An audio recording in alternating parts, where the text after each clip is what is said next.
Hola lectores, por fin vuelvo. Hoy os traigo la reseña de Misery de Stephen King, una novela de 1987 que ha sido mi primera novela de este autor y que me ha encantado. Os pregunté por cuál debía empezar y muchos me dijisteis que esta era una buena posibilidad y yo me agarré a ella porque ya había visto la película hace tiempo y me había gustado mucho. Ha sido un éxito rotundo, me ha parecido una novela magnífica, asombrosa y parece que es de las mejor consideradas del autor.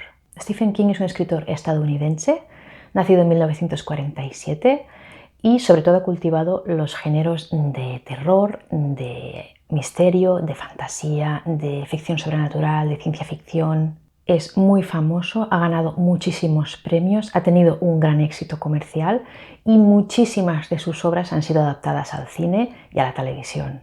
Pero es un autor polémico. La crítica especializada y también los círculos académicos literarios a menudo lo han despreciado, sobre todo porque lo consideran demasiado comercial. Le han criticado también su estilo, que no es demasiado elevado, y también se le ha criticado la gran extensión de muchos de sus libros. Yo desde luego diría que Stephen King no tiene un estilo comparable al de los grandes clásicos de los que siempre os hablo. No tiene frases de esas que te hacen interrumpir la lectura, como ahora que recientemente he leído Las ilusiones perdidas de Balzac, que tiene frases que son maravillas, no solo de contenido, sino también de estilo. Eso no pasa con King, pero sí que creo que tiene otras virtudes. En primer lugar, es un autor muy original en sus premisas, tiene ideas verdaderamente buenas. En segundo lugar, desarrolla muy bien estas premisas, consigue atraparte con el ritmo de la narración y en ningún momento tiene la sensación de estar navegando, tiene un control absoluto sobre la narración. Tercero, es capaz de sorprenderte porque introduce giros en estos argumentos que ya de por sí son muy originales. Luego, hay construcción de personajes, no tienes esa horrible sensación que te embarga cuando lees bestsellers actuales de que los personajes son llanos y esquemáticos. No, los personajes de King tienen vida propia. También tiene una gran capacidad para jugar con los miedos del propio lector y eso, unido al control de la narración y a la capacidad de sorprenderte, pues es una bomba. Y por último, diría que su literatura es muy americana, pero mucho. En el buen sentido, creo que refleja muy bien su sociedad de una forma muy realista. Parece que el mayor problema de Stephen King es que escribe mucho, demasiado, con lo cual es difícil que todo lo que escribe sea bueno. También es verdad que los géneros que cultiva son menos populares que otros, sobre todo entre la crítica y entre los académicos. Ocurre como en el cine, que parece que cueste reconocer el mérito o premiar a una película de género de terror o de ciencia ficción o de fantasía, o incluso a los actores que se mueven en estos ámbitos. Si os fijáis, se suele premiar esas películas en los apartados técnicos, pero no en los principales. Una excepción sería El silencio de los corderos, que ganó, creo, a mejor película, director, guión y actores principales. Pero no suele pasar. Volviendo a Misery, esta novela recibió el premio Bram Stoker y parece que Stephen King la escribió después de un desconcertante suceso, y es que le firmó un autógrafo a Mark David Chapman, que fue el futuro asesino de John Lennon. No sé si será una leyenda urbana. He encontrado esta información en muchos sitios. Se supone que Stephen King con esta novela habría querido reflejar que la famosa y aparentemente inocente frase "soy tu fan número uno", que cada día le repiten a miles de artistas y de escritores, pues puede convertirse en algo muy peligroso. ¿De qué trata Misery? No tiene ningún elemento fantástico ni sobrenatural en la trama. Es una premisa completamente normal, es algo completamente verosímil que podría pasar en realidad. Eso es lo terrible. Paul Sheldon es un famoso escritor cuyo mayor éxito ha sido una saga de novelas románticas ambientadas en el siglo XIX, en época victoriana, y protagonizadas por una tal Misery Chastain. Pero Paul está harto de esta saga porque, aunque gana muchísimo dinero con ella, no puede librarse de la terrible sensación de que son libros muy malos y de que la crítica no lo toma en serio por culpa de esta saga. Por eso, en la última entrega de la saga que se acaba de publicar y que se titula espantosamente El hijo de Misery, pues ha matado a la protagonista para librarse de ella y de sus aventuras sentimentales. Y acaba de escribir otra novela completamente diferente con la que espera demostrar su talento y recuperar su prestigio perdido de escritor. Con este manuscrito en la cartera, emprende un trayecto en coche y tiene un terrible accidente durante una tormenta de nieve en una montaña, en un paraje solitario, y una vecina, Annie Wilkes, que además casualmente es su fan número 1, lo encuentra y se lo lleva a su casa. Y aprovechando que es enfermera, empieza a curarle las heridas porque tiene las piernas completamente destrozadas. Pero resulta que Annie es una fan obsesiva, de comportamiento imprevisible. Resulta que nadie sabe que Paul está en esa casa, resulta que él no puede comunicarse con nadie y a Annie no le va a hacer ninguna gracia descubrir que Paul ha matado a su amada Misery. Así que obligará a Paul a escribir otra novela de la saga donde resucite como sea a su querida protagonista. Entiendo que el título de la novela hace tanto referencia a Misery Chastain, que es tan importante para el desarrollo del argumento, como a la miseria que Paul va a pasar en esa casa. Como veis, el argumento es buenísimo, es muy potente y además de ser muy original, tiene el mérito añadido de que se desarrolla prácticamente todo en una casa con únicamente 2 personajes. Me recuerda a aquella película que se titulaba La huella, con Laurence Olivier y con Michael Caine.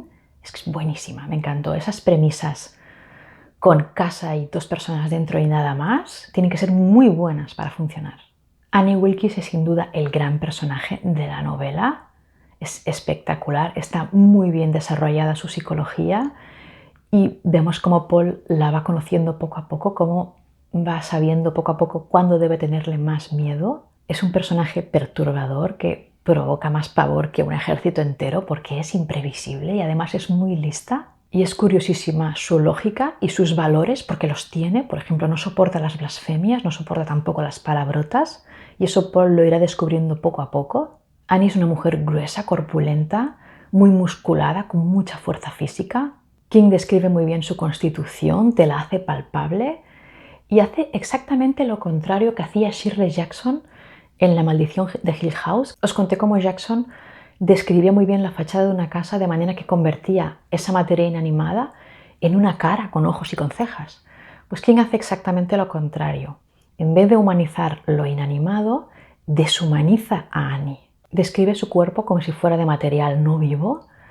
Parece que sea un objeto, una máquina, pero fuera de control.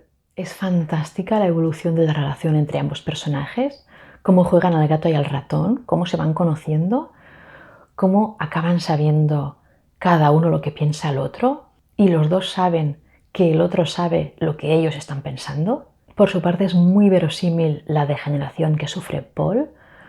Paul sufre mucho dolor en las piernas y Annie es la que le administra los calmantes. Según ha declarado el autor, la novela refleja su adicción a las drogas y la lucha que tuvo contra ellas. Annie simbolizaría esa dependencia de las drogas y veríamos en Paul Sheldon la soledad, la angustia y la batalla interior contra esa dependencia. Es una pesadilla.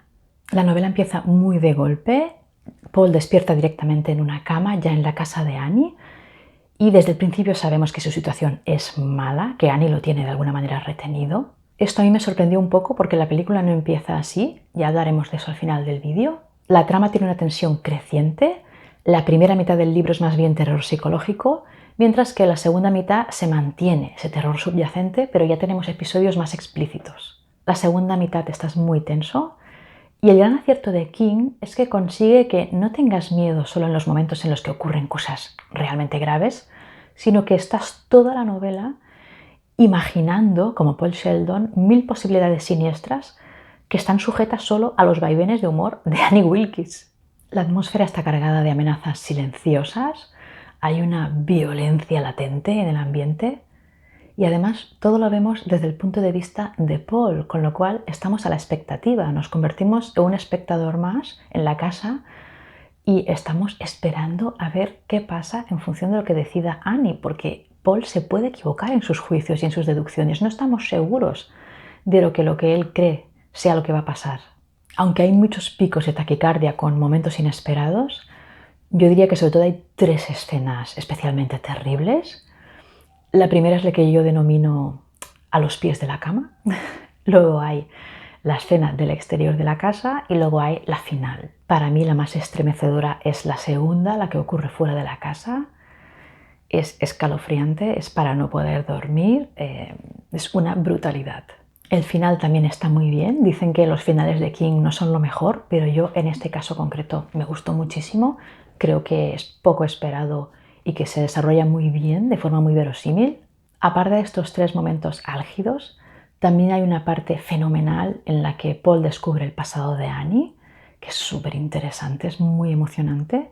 Y también son buenísimos los fragmentos intercalados de la novela que Paul está escribiendo por obligación. Por un lado, esos fragmentos son muy divertidos porque es literatura romántica mala, que de tan mala es cómica. Por otro lado, esas partes intercaladas constituyen como la prueba documental de que ese escritor escribió esos capítulos y te da la sensación de que la novela que tienes en las manos es real. Y por otro lado, esas páginas a veces están escritas a máquina, a veces a mano, a veces tienen correcciones a mano y muestran de alguna manera la evolución del cautiverio de Paul, cuál es su estado anímico, cómo está la situación en la casa. En definitiva, es una novela de terror psicológico cuya máxima efectividad yo creo que es el hecho de que Annie es una persona que puede existir y que podrías tener la mala suerte de que se cruzase en tu camino, por eso da tanto miedo. Y vamos a hablar ya de la película de 1990, que fue un éxito absoluto de crítica y de público. El cartel es fantástico, es ya de por sí muy inquietante y tiene una frase que me gusta mucho, que dice algo así como: Paul Sheldon antes escribía para ganarse la vida, ahora escribe para mantenerse con vida. King no tenía claro si ceder los derechos de este libro, pero le gustó mucho la adaptación Cuenta conmigo que hizo Rob Reiner en 1986 de su novela El cuerpo, así que finalmente consintió, poniendo como condición precisamente que Rob Reiner fuera o director o productor de esa película. Reiner ejerció finalmente de director de la película y se puso a mirar todas las películas de Hitchcock para saber hacer un thriller, porque no era su ámbito habitual de trabajo. El papel de Paul Sheldon fue ofrecido en primer lugar a Jack Nicholson, que lo rechazó porque no quiso interpretar a otro personaje de las novelas de King, ya había protagonizado El Resplandor, pero se ofreció a muchísimos más actores. A Kevin Kline, a Dustin Hoffman, a Michael Douglas, a Harrison Ford, a William Hurt, a Mel Gibson, a Robert De Niro, a Al Pacino, Richard Dreyfuss, Morgan Freeman, Robert Redford y Warren Beatty, entre muchos otros. Pero al parecer la mayoría de ellos rechazaron el papel porque fueron conscientes de que Annie era realmente la protagonista de la historia y de alguna manera eclipsaba al personaje masculino. Finalmente el papel fue para James Caan, que casualmente años antes había rechazado interpretar al protagonista de Alguien voló sobre el nido del cuco, que protagonizó precisamente Jack Nicholson y que es bastante parecido al protagonista de Misery. En cambio, para interpretar a Annie Wilkes, Kathy Bates siempre fue una opción. Inicialmente se le ofreció el papel a Angelica Houston, pero estaba comprometida con Los timadores. Y también se le ofreció a Bette Midler, que lo rechazó por parecerle demasiado violento y que obviamente luego se arrepintió y se dijo a sí misma que había sido una estúpida porque era un papel muy bueno.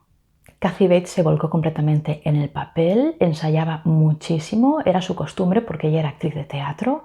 Fue tan exagerada su dedicación que incluso el director le pidió que por favor cuando saliera del set de grabación abandonara el personaje porque se estaba obsesionando, se estaba aislando. Por otra parte, Kathy Bates estaba frustrada porque James Caan no quería ensayar, todo lo contrario que ella, y cuando se lo comentó al director, este le dijo que utilizara esa frustración para armar su personaje. Bates está genial, no está nada sobreactuada, cosa difícil en ese tipo de papeles. Bates se llevó el Oscar, que creo que es el único que ha tenido nunca una adaptación de Stephen King, y también fue la primera mujer protagonista que se llevaba ese premio por una actuación de terror. La película empieza de una forma muy diferente a la novela, intenta ser más explicativa, por eso hay un prólogo en el que vemos el accidente de Paul. Queda muy bien este prólogo, sirve para que el espectador se sitúe antes. Y también, a diferencia de la novela, al principio no sabemos que Annie Wilkes es una desequilibrada. En esta línea, la película introduce dos tramas paralelas a la que ocurre en la casa, que tienen por objetivo completar la novela y facilitar la narración. Por un lado tenemos la trama de la editora de Paul Sheldon, que interpreta a Lauren Bacall, que lo está buscando, lo llama y no consigue comunicarse con él. Y por otro lado, y sobre todo, Tenemos a un sheriff que en la novela aparece muy veladamente y al que interpreta genialmente Richard Farnsworth, que desde el principio busca a Paul Sheldon e investiga qué es lo que ha pasado. Y este señor tiene una esposa que también trabaja con él en la oficina y hacen una pareja que recuerdan a la policía de Fargo. ¿Os acordáis de Frances McDormand en Fargo, embarazada? Es que hay un antes y un después. La película es sobria e impactante y me ha gustado tanto antes de haber leído la novela como después que la volví a ver. Pero hay cosas en las que no puede alcanzar la novela. Por un lado, aunque Kathy Bates está inmejorable, no resulta tan perturbadora como la de la novela porque la trama está muy resumida, es muy superficial, vemos solo lo más obvio. Se mantiene la esencia del libro, lo pasas muy mal también con la película, pero no es tan intenso como la novela. Por otra parte, la película suprime, lo cual es lógico porque no cabe, escenas y momentos que te hacen comprender mucho mejor el dolor, la angustia y el agotamiento físico y mental que llega a alcanzar Paul Sheldon. Esta serie de pequeños momentos ocupan gran parte de la novela. También se elimina mucho el asunto del gran dolor de piernas que tiene Paul y su búsqueda incesante de la medicina, de los calmantes. También la película es mucho menos brutal. Se eliminan muchos hechos, detalles, conversaciones escalofriantes. Se suprimen las dos escenas más bestias por otras que tienen el mismo resultado final, pero que no hieren tanto la sensibilidad. Me refiero a la escena que he dicho antes, a los pies de la cama, y la escena exterior a la casa.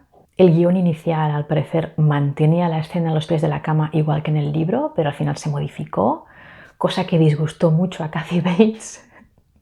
quería lo bestia. Entiendo que quisieron hacer una película más para todos los públicos. A mí la novela me parece para todos los públicos, pero sí que hay momentos especialmente sádicos. Eso se ha suavizado y entiendo que es con ese objetivo. Por lo que dicen es una de las mejores adaptaciones que se ha hecho de las novelas de Stephen King. A él le gustó mucho y de hecho quedó prendado de Kathy Bates, hasta el punto de que escribió 2 papeles más para ella. Uno fue el de la novela y luego película Dolores Claiborne y otro fue el de la miniserie The Stand, basado en su obra homónima, para la que él reescribió especialmente uno de los papeles pensando en ella, ya que él hizo de guionista. En definitiva, os recomiendo mucho esta novela, creo que puede gustarle realmente a cualquier lector. No importa las épocas que acostumbréis a leer ni los géneros, creo que os puede entretener muchísimo y la película también está muy bien. Os dejaré abajo una reseña de Victorian Spirit que hizo de esta novela hace unos meses, que está muy bien. Y nos vemos, espero, dentro de 2 semanas con alguna reseña, pero todavía no sé cuál. Leed mucho.